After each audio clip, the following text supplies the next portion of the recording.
Bon, alors Léa, on fait quoi aujourd'hui? Aujourd'hui, mon cher Max, on va sauver tes amis du syndrome du truc machin chose. Ah ouais, le fameux... Attends, je vois exactement de quoi tu parles. Genre quand tu cherches le mot et que... Rien. Exactement.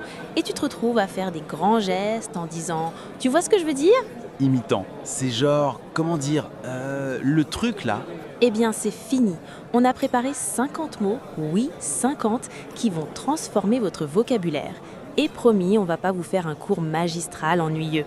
Non, non, nous on est au café, tranquille, et on va juste discuter de mots super cool avec leurs petites histoires. Des mots utiles, stylés et surtout pas pompeux. Tu vas pouvoir briller en société sans avoir l'air d'avoir avalé un dictionnaire. Allez, c'est parti. Première catégorie? On commence avec les mots pour décrire les gens. Parce que franchement, dire juste il est sympa ou elle est bizarre, c'est un peu limité, non? Carrément. Vas-y, balance. Premier mot, affable. Quelqu'un qui est facile à aborder, super aimable. Attends, c'est pas juste gentil? Non, c'est plus que ça. C'est quelqu'un avec qui tu te sens immédiatement à l'aise. Ça vient du latin affabilis, qui signifie littéralement à qui on peut parler facilement. Ah ouais, genre ta nouvelle collègue qui arrive et direct, t'es relax avec elle. Exactement. Elle est super affable, j'ai tout de suite été à l'aise. J'adore. Mot suivant. Attention piège, versatile. Versatile, genre polyvalent? Non, et c'est là que tout le monde se plante. En français, versatile, c'est négatif. Sérieux? Sérieux, ça décrit quelqu'un qui change d'avis tout le temps, qui est instable. Du latin versatilis, qui tourne facilement. Donc c'est pas un compliment. Pas du tout. Il est tellement versatile qu'on ne sait jamais sur quel pied danser avec lui. Bon à savoir, j'aurais fait la gaffe. Numéro 3, circonspect.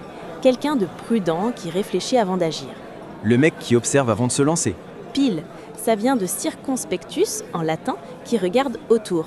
Il analyse la situation. Moi face à une offre trop belle pour être vraie. Exactement. Face à cette offre, elle reste circonspecte. Allez, j'en connais un. Érudit. Ah, vas-y, monsieur le savant. Quelqu'un de très cultivé, qui connaît plein de trucs. Parfait. Du latin eruditus, instruit. C'est ton pote qui a toujours une référence littéraire sous la main. Mon oncle. Mon oncle est un véritable érudit en histoire médiévale. Tu vois, tu gères. On continue avec facétieux, le clown sympathique du groupe. Celui qui fait toujours des blagues? Voilà, quelqu'un qui aime plaisanter. Du latin facétia, plaisanterie. Avec son esprit facétieux, il détend toujours l'atmosphère. Exactement. Tu vois, c'est pas compliqué? Ombrageux. Comme l'ombre? Bien vu. Quelqu'un de susceptible, qui se vexe facilement, comme un cheval qui a peur de son ombre. Ah ouais, celui qui se vexe pour rien. Il est un peu ombrageux. Fais attention à ce que tu dis. J'en connais quelques-uns. Prolixe, quelqu'un qui parle beaucoup. Trop même. Attends, tu me vises?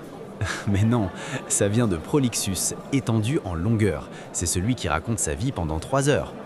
Son discours était tellement prolixe que la moitié de l'audience s'est endormie. Voilà. Candide. Comme Voltaire. Bravo. Quelqu'un de naïf, innocent, plein de bonne foi. Du latin candidus, blanc, pur. Elle a un regard candide sur le monde. C'est rafraîchissant, mais parfois un peu trop. Débonnaire. Une personne trop gentille, trop indulgente. Trop? Oui, c'est de bonne air, bonne nature, mais c'est le gentil qui se fait marcher dessus. Ah, son attitude débonnaire lui vaut d'être souvent exploité. Tristement vrai. Oula, celui-là, il est compliqué. Pusillanime. Quelqu'un qui manque de courage. Du latin pusillus, très petit, et animus, courage, littéralement petit courage. Ne sois pas si pusillanime, lance-toi. Parfait. Bon, petite pause?